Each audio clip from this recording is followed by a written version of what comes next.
নমস্কার। আজকে আমরা যে অডিওটাতে আলোচনা করব সেটা হচ্ছে সব কর্মের ফল কি একই জন্মে পাওয়া যায়? এটাই আজকে আমাদের আলোচ্য বিষয়বস্তু। যারা আমার অডিও শুনছেন তাদেরকে অসংখ্য ধন্যবাদ এবং আগামী যে পুজো আসছে, দুর্গা পুজো আসছে, সবাইকে শুভেচ্ছা এবং অভিনন্দন জানিয়ে আজকে আমার এই অডিওটা শুরু করছি। তো অনেকেই দেখবেন বলেন যে এই কর্মের এই জন্মের যা কর্ম আছে আপনাকে এই জন্মেই পেয়ে যেতে হবে। আপনি দেখতে পাবেন যে আপনার সামনে এই জন্মের কর্ম আপনার সাথে এইভাবেই ফলে ফলে যাচ্ছে। এটা কি পুরোটা সত্যি? এটা না, পুরোটা সত্যি নয়। আমি আপনাকে বলি কেন। ধরুন আপনার 1,00,000 বার আপনার জন্ম হয়েছে। তো 1,00,000 বার জন্মে আপনি প্রচুর প্রচুর এত কর্ম করেছেন যে একটা বিরাট বড় ঘরের মতন কর্ম এত আপনার জমা রয়েছে। তো সমস্ত কর্মের ফল যদি আপনাকে একটা জন্মে দেওয়া হয়, ভালো হোক বা খারাপ হোক, দুটোরই কথা বলছি, আপনি না ভোগ করে উঠতেই পারবেন না। যদি ধরুন প্রচুর খারাপ কর্ম আছে, আপনাকে যদি একটা জন্মের মধ্যে ঠুসে ঠুসে যদি সমস্ত কর্মগুলোকে চাপিয়ে দেওয়া হয়, তাহলে আপনি মরে যাবেন, বাঁচতেই আর পারবেন না। তাই প্রকৃতি না খুব ইন্টেলিজেন্ট। মানে এটা আমরা চোখে দেখতে পাই না। তো এটা এমনভাবে ডিকোড করা রয়েছে যে কিছু কিছু করে কর্ম আপনাকে অ্যালট করে দেওয়া হয়েছে। মানে এই যত ভালো খারাপ মিলিয়ে সবটা একটা পাঁচমিশালি করে আপনাকে একটা অ্যালটমেন্ট দেওয়া হয়েছে, এবং অ্যালটমেন্টের একটা পরিমাণ নির্দিষ্ট করা রয়েছে, এবং অ্যালটমেন্টের যে পরিমাণগুলো সেগুলো কিন্তু আমরা জানি না, এবং তার জন্য আমরা বেঁচে থাকতে পারছি। এইবার যদি অ্যালটমেন্ট যদি বাড়ানো হয়, সেটা আমি বলছি এটা কাদের ক্ষেত্রে বাড়ানো হয়। নর্মালি ধরে নিন, আপনাকে বলছি 95% মানুষের ক্ষেত্রে কিন্তু কর্মের অ্যালটমেন্ট ঠিক করা থাকে, ঠিক করে দেয়, এই প্রকৃতি ঠিক করে দেয়। কারণ বেশি কর্ম যদি আপনাকে এমন কিছু কর্ম দেবে না যেটা আপনি সহ্য করতে পারবেন না। তো এই জন্য দেখবেন কিছু কিছু মানুষ যখন সহ্য করতে পারে না, মানে সামান্য অ্যালটমেন্ট যখনই বাড়িয়ে দেবে প্রকৃতি, তখন দেখবেন কিছু কিছু মানুষ দেখবেন নিজে সুইসাইড করে ফেলছে। বুঝতে পারছেন? মানে বুঝতে পারছেন নি, কর্মকে হ্যান্ডেল করতে পারছে না, তাই জন্য এরকম ভাবে বিহেভ করছে। তো যাই হোক, আহ, এবার আপনাকে বলে রাখি এর একটা ছোট্ট কথা। এই যে কাদের ক্ষেত্রে কর্মের অ্যালটমেন্ট সামান্য বাড়ানো হয়, মানে যেটা ধরুন এই যে অ্যালটমেন্ট বলছি, এই অ্যালটমেন্টটাকে আসলে বাংলাতে প্রারব্ধ কর্ম বলা হয়। মানে আপনার টোটাল যে সঞ্চিত কর্ম আছে, টোটাল ধরুন একটা কি ওয়্যার হাউস, যে টোটাল ধরুন আপনার অনেক কর্ম, ধরুন 1,00,000 কর্ম জমা আছে, সেখান থেকে 10,000 কর্ম, 1,00,000 থেকে 10,000 কর্ম আপনাকে এই জন্মের জন্য অ্যালটমেন্ট দেওয়া হয়েছে। এই 10টা যদি 20 করে দেওয়া হয় বা 15 করে দেওয়া হয়, তাহলে কিন্তু আপনি তখন আর সহ্য করতে পারবেন না। তখন আপনি যদি ভালো কর্ম যদি খুব বেশি দিয়ে দেয়, তাহলে আপনি মানে আপনার এত আরাম ঐশ্বর্য থাকবে যে আপনি মানে রোগে পড়ে যাবেন, জানেন তো? অত্যাধিক আরাম কিন্তু আবার রোগেরও কারণ। ঠিক আছে? তো ধরুন এবার যদি অত্যাধিক যদি খারাপ কর্ম যদি আপনার থাকে, তাহলে আপনাকে যদি সামান্য 10,000 থেকে যেটা 12,000 করা হয়, তখনই আপনি সুইসাইডের কথা ভাববেন, মানে এই সোসাইটি থেকে পালিয়ে যাওয়ার কথা ভাববেন। এবার যে কাদের কাদের এই প্রত্যেকের জন্য অ্যালটমেন্টটা ফিক্স থাকে, কিন্তু কাদের জন্য এই অ্যালটমেন্টটাকে একটু বাড়ানো হয়, মানে 10,000 কর্ম, ধরুন 1,00,000 থেকে 10,000 কর্ম আপনাকে অ্যালোটেট করা হয়েছিল, কিন্তু আপনাকে সামান্য, মানে আপনার কি জীবন চলাকালীন সামান্য 10,000 থেকে ওটাকে 12,000 করা হয়েছে। কি করে এটা হয়? এটা তখনই হয় যখন আপনি আপনার গত জন্মের কর্মগুলোকে না অ্যাকসেপ্ট করে নেন। এগুলো না সবার ক্ষেত্রে হয় না। এইগুলো হচ্ছে গিয়ে যারা যোগী থাকে, যারা আর কি খুব দেখবেন, যারা ধ্যান করে, মন্ত্র জপ করে, ওরা কি করে, আমাদের সমস্ত কর্মগুলো স্টোর হয় আমাদের এই মূলাধারে, মানে আমাদের যে একদম শরীরের যে সবচেয়ে যে নিচের যে স্তর, মূলাধার। মূলাধার মানে ফাউন্ডেশন, আপনার পেরিনিয়ামের কাছাকাছি অবস্থিত, আপনার টেল বোন যেখানে আর কি, স্পাইনাল কর্ডটা যেখানে এসে একদম আর কি শেষ হয়েছে, টেল বোনের কাছে। তো সেখানে আপনার এই কর্মগুলো সমস্ত কিছু প্রারব্ধ কর্মগুলো ওখানে সঞ্চিত অবস্থায় থাকে, মানে ওখানে আপনার জমা হয়ে থাকে। এইবার আপনি যখনই কোনো জপ, ধ্যান, এগুলো তো একটা একটা একটা ক্রিয়া। এই ক্রিয়াগুলো এগুলোকে বলে ক্লেনজিং প্রসেস, মানে আপনাকে ক্লিন করবার জন্য এই জপ, ধ্যান, মেডিটেশন, এগুলোর কিন্তু আর কোনো ব্যবহার নেই। এগুলোর ব্যবহার হচ্ছে আপনাকে শুদ্ধ করা। আপনার ভেতরে এই যে সমস্ত যে আবর্জনা যে রয়েছে সেগুলোকে শুদ্ধ করা। এবং শুদ্ধ করার প্রসেসে আপনি যখন ধ্যান, জপ বা মেডিটেশন যাই করছেন না কেন, যে কোনো প্র্যাকটিসে আপনি করেন না কেন, তখন কি হচ্ছে, আপনার ভেতরের যে মূলাধারে অবস্থিত যে প্রারব্ধ কর্মগুলো সেগুলো না পুড়তে আরম্ভ করে। কারণ তপের না একটা শক্তি আছে।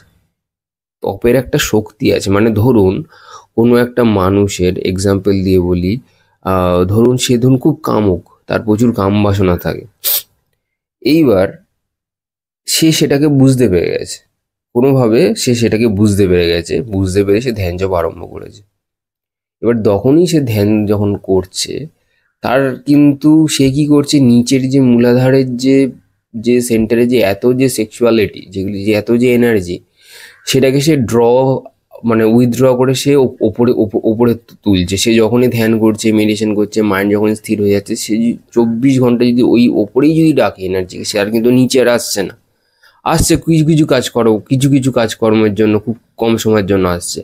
সে যখনই বুঝতে পারছে আবার এনার্জি নিচে যাচ্ছে, সে আবার ওটাকে সেই ক্রিয়ার দ্বারা সে এটাকে উপরে তুলছে। ক্রিয়া মানে সেটা মন্ত্র জপ হতে পারে, নাম জপ হতে পারে, যে কোনো ধরনের ক্রিয়া অ্যাক্টিভিটি হতে পারে।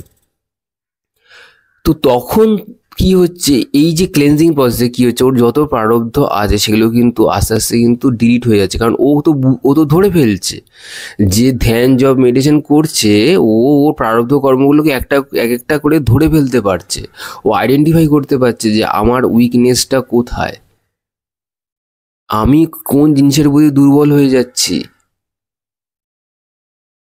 আমরা সাধারণ মানুষরা মনকে, এই যে আমাদের সারাটা দিনে 1,10,000 কত যে থটস আছে, যে চিন্তা ভাবনা যে আসে, আমরা বুঝতেই পারি না, তাই না? কিন্তু যারা এই সমস্ত ধ্যান জব মেডিটেশন করে না, ওরা নিজেদের থেকে থটকে, মানে চিন্তা ভাবনাকে আলাদা করে দেখতে পায়। ওরা দেখতে পায়, বসে আছে দেখতে পায়, আচ্ছা আমার এখন এই সন্দেশ খাওয়ার ইচ্ছাটা হচ্ছে, বা কোনো মিষ্টি খাওয়ার ইচ্ছাটা হচ্ছে। এই যে এটা ও যে দেখতে পাচ্ছে, ও বুঝতে পারছে যে আমার এই যে এখন রাগটা উঠছে, এই যে বুঝতে পারছে, এটা কিন্তু 90% মানুষ বুঝতেই পারে না, তাই না? তার মানে ওই যে লোকটা, একটা সাধারণ মানুষ, সে যখনই দেখতে পাচ্ছে, বুঝতে পারছে যে আমার এইখানে অসুবিধাটা আছে, সে তখন না ওটাকে না রেকটিফাই করবার চেষ্টা শুরু করে দেয়, ক্লিনজ করার চেষ্টা করে, পরিষ্কার করার চেষ্টা করে।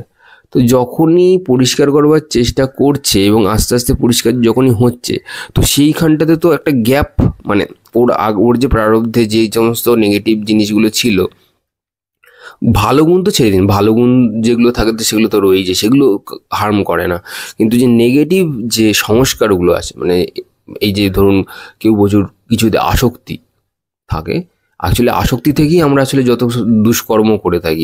এটা তো মানবেন যে আমাদের যত দুষ্কর্ম হয় সবই আমরা আসক্তি, অ্যাটাচমেন্ট, এগুলো থেকেই করে থাকি। তো সেখান থেকে সে যখন বেরিয়ে আসছে, তখন ওর ওই জায়গাটা না ফাঁকা হয়ে যাচ্ছে। তখন কি করছে, ওকে অন্য, মানে এই এই জীবনের যা অ্যালোটেড যা কর্ম ছিল, সেইটা ওই জায়গাটা ফাঁকাটাকে পূরণ করবার জন্য ওকে ওই সঞ্চিত কর্ম থেকে আরও কিছু এক্সট্রা কর্ম ভেতরে ডাউনলোড হয়ে যায়, ওর ওর ভেতরে আবার চলে আসে অটোমেটিক। পুরো সঞ্চিত কর্ম একটা শরীরের পক্ষে দিয়ে দেয়, সে শরীর এক্ষুনি নষ্ট হয়ে যাবে। এইবার কথা হচ্ছে যে যে এরকমভাবে কি চলতে থাকবে? এরকমভাবে এটা ততক্ষণ চলতে থাকবে যতক্ষণ তার সমস্ত নেগেটিভ সংস্কার শেষ না হয়ে যায়, যত খারাপ দোষ শেষ না হয়ে যায়। এবার যখন নেগেটিভ কর্ম যখন পুরো শেষ হয়ে যাবে, এভাবে করতে করতে, মানে যে খুব ফাস্ট, যারা অনেক আছে, যারা যোগী আছে, যারা দেখবেন 8 ঘন্টা 9 ঘন্টা, এমনকি যারা 24 ঘন্টাও তারা ধ্যানেই বসে থাকে। তো এরকম করতে করতে যখন খারাপ কর্ম শেষ হয়ে যাবে, এবার এবার চলে আসছি, এবার খারাপ কর্ম শেষ যখন হয়ে গেলো, তখন ভালো কর্ম জায়গাগুলোকে দখল করে নেবে আপনার প্রারব্ধে। তো ভালো কর্ম যখন, তখন আপনার সাথে সাথে সবকিছু ভালো ভালোই হবে। এইবার কি করবে, যখন নাকি ওই সেই সেই লোকটা ওই ভালো কর্মগুলোকেও না, এবার মানে এবার না খারাপ কর্ম করবে না ভালো কর্ম করবে, এবার সে একদম, মানে একদম স্ট্যাটিক হয়ে যায়, একদম স্থির হয়ে যায়, আর কিছু করা সেরকম ভাবে বন্ধ করে দেয়। তখন আস্তে আস্তে সে মুক্তির পথে যায়। তবে সেটা একটা অনেক আলাদা সাবজেক্ট। আজকে আমরা যেটা নিয়ে আলোচনা করছিলাম যে সব কর্মের ফল কি এক জন্মেই পাওয়া যায়, সেটা হলো না। এতক্ষণ আপনাকে বললাম এটা। আর কথা হচ্ছে কেন এটা জরুরি, মানে খারাপ কর্ম থাকা, ভালো ভালো কর্মে, এই যে কর্ম থেকে যে লোক মুক্তি পেতে চায়, আসলে কেউ ভালো কর্ম থেকে কিন্তু মুক্তি পেতে চায় না, সবাই খারাপ কর্ম থেকেই মুক্তি পেতে চায়।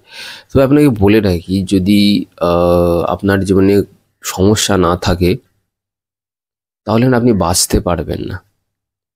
আপনাকে শরীর থেকে যদি কর্মগুলোকে এক্ষুনি, যে সঞ্চিত কর্ম যে ওয়্যার হাউসে রয়েছে তার মধ্যে যে প্রারব্ধ কর্ম যে ফিট করে দেওয়া হয়েছে, এই প্রারব্ধের কাজ হচ্ছে আপনার বডিটাকে শরীরের সাথে, আপনার শরীরের সাথে মাইন্ডকে এবং আপনার প্রাণ এনার্জিকে অ্যাটাচ করে রাখা। এটা এক ধরনের স্টিক, একটা গ্লু, একটা আঠা, যেটাই আপনার এই শরীরটাকে ধরে রেখেছে প্রারব্ধ কর্মের জন্য। এটা যেদিনকে আপনি উড়িয়ে দেবেন না প্রারব্ধ কর্মকে, আপনি তখনই শরীর ছেড়ে বেরিয়ে যাবেন। ম্যাটারই করবে না আপনার কি এজ আছে না আছে। এইবার আসি যে সব কর্মের ফল, মানে এই জন্মের ফল কি আমরা এই জন্মেতেই পাই? আসলে আমরা, এবার আমি বলে রাখি আপনাকে, এই যে আমরা বলছেন এই জন্মের কর্মের ফল, আমি একটা ভালো করে একটা জিনিস একটা ভেবে দেখুন। এই যে আপনি জীবনে যে কর্মগুলো যে করছেন, এই কর্মগুলো আপনি কোথা থেকে নিয়ে এসেছেন বলুন? এই যে ধরুন কোনো একটা ক্লাস 5-এ পড়ে বাচ্চা, সে হয়তো জীবনে হয়তো আঁকা শেখেনি, হতে পারে হয়তো সে দারুণ ছবি আঁকছে, কোনো জায়গায় আঁকা না শিখেই, কি করে সম্ভব? বা একটা 4 বছরের বাচ্চা মেয়ে কোনো জায়গায় গান শেখেনি, কিন্তু সে কি করে গান করতে পারছে? আপনি আমি তো পাচ্ছি না, সে কি করে পাচ্ছে? তার মানে এই আপনি যেটাকে বলছেন এই জন্মের কর্মের ফল এই জন্মেই পেয়ে যেতে, এই জন্মের কোনো কর্মফল তো আমরা তৈরি করি। আমি আপনাকে বলছি কিভাবে তৈরি করি, কিন্তু এই যে সংস্কারগুলো কোথা থেকে নিয়ে এসছে কোনো কিছু না শিখেই সম্ভব এটা? আপনি যখন কোনো জায়গায় নতুন জায়গাতে কাজে যান, আপনি কি জানেন ভেতরে কি কাজ হয়, কিভাবে কাজ করতে হয়, ডেকোরাম কি, কিচ্ছু জানেন না। আপনাকে লোকে আসে, শেখায়, তারপর আপনি সেই অনুযায়ী কাজ করেন। তো এটা কি করে সম্ভব? তার মানে এই যে জ্ঞানটা, এই যে সংস্কারটা, এইটা কিন্তু তাহলে সে অন্য কোনো জন্ম থেকে নিয়ে এসছে। এইবার এইবার আমরা তো ভালো কর্মগুলোকে চেঞ্জ করতে তো চাই না, আমরা খারাপ কর্মগুলোকে চেঞ্জ করতে চাই। যেরকম ধরুন আমার ধরুন খুব ভালো একটা স্বভাব আমার ধরুন আছে, যে আমি লোকের সাথে ইয়ার্কি ঠাট্টা করি। এতে অনেকে খুব হার্ট হয়, ব্যথা পায়। তো এটা কি এই জন্মের কর্ম আমাকে এবার মানে ভোগ করে যেতে হবে? আসলে এটা আমার এই জন্মের মানে কর্ম নয়, এটা এটা গত গত গত গত জন্ম ধরে হয়ে আসছে। লোকের সাথে আমি ইয়ার্কি ঠাট্টা করবো এবং আপনার লোকে হার্ট হবে, এবং পরে গিয়ে আমি যখন 2-3 দিন পরে যখন আমার সাথেও লোকে ইয়ার্কি ঠাট্টা করছে, আমি হার্ট হয়ে যাচ্ছি, আমি ভাবছি তো আমি আমার কর্মের ফল পেলাম, এই জন্মের কর্মের ফল পেলাম, এই জন্মের কর্মের ফল পেলাম না। আমি আমার সংস্কারের ফল পেলাম। কখনো বলবেন না এই জন্মের কর্মফল, আমি আমার সংস্কারের, কারণ কত জন্ম হয়েছে আপনি জানেন না। এই যে আপনি বলছেন যে আমি এই জন্মের কর্মফল এখনই পাচ্ছি, কিসের কিসের কর্মফল? এটা কর্মফল না, এই জন্মের কর্মফল না, এটা হচ্ছে কি সংস্কার। সেটা কত কত জন্মের কর্মফল, এই জন্ম না কত শত জন্ম, সেটা আপনি জানেন না, আমি জানি, কেউ জানে না। সুতরাং ঈশ্বর আমাদেরকে যা দিয়েছেন তাই নিয়ে আমরা একটু ভালো থাকি, এবং আমরা চেষ্টা করি ধ্যান, জপ ইত্যাদির মাধ্যমে নিজেদের কর্মগুলোকে আরো শুদ্ধ, সচেতন এবং আমাদের যে অ্যাওয়ারনেস আছে সেটাকে বৃদ্ধি করি, এবং আমাদের যে জীবনী শক্তি, যেটা মূলাধার বা নিচে আটকে রয়েছে, সেখান থেকে আমরা সেটাকে তুলে নিয়ে মুক্তির পথে এগিয়ে যাই। নমস্কার, সবাই ভালো থাকবেন, ধন্যবাদ।